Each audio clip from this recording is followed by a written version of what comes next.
Good morning mga guys. So wala muna tayong cooking tutorial video ngayon kasi medyo busy ako. Pero may isi-share ako sa inyo. Ang tutorial natin ngayon is about sa sasakyan na mayroong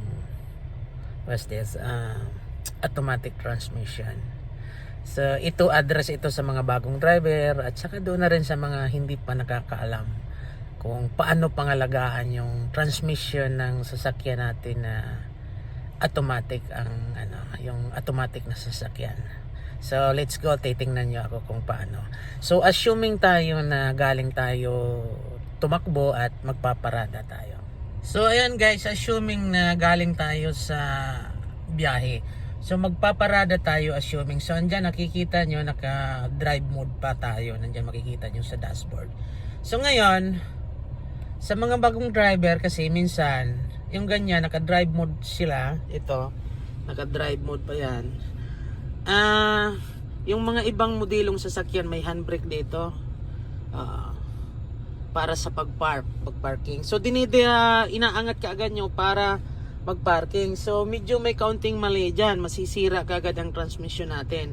So ang gawin natin, tip ko lang sa inyo, lalo na dyan sa mga bagong driver. So ngayon assuming tayo ayan, naka-drive.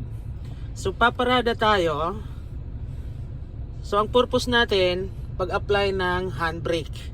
So ngayon, nandito tayo sa drive, idaan muna natin sa neutral. Ayan.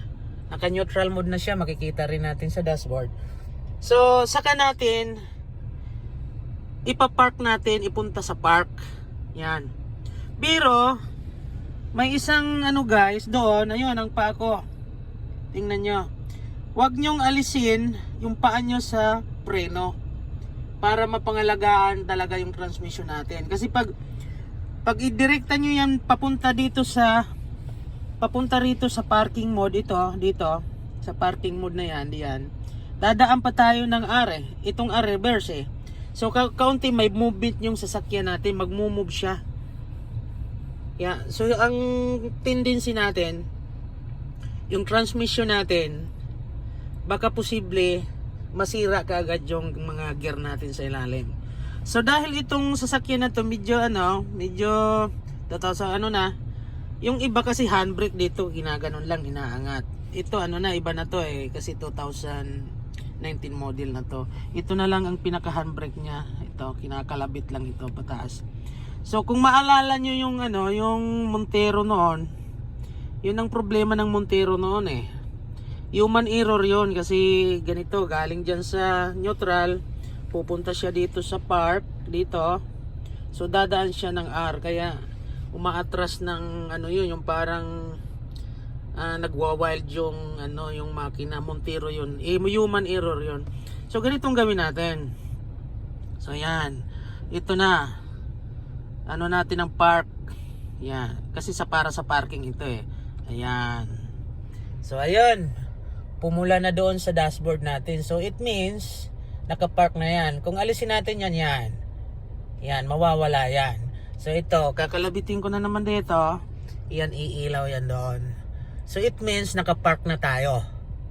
So ngayon, dahil ang gear natin nasa neutral pa, wag nyong i-off ang makina. Kasi ang iba, sabi nila i-off daw ang makina para sigurado. So sa automatic transmission hindi maganda yon, kasi hindi natin ito magagalaw kung naka-off ang makina.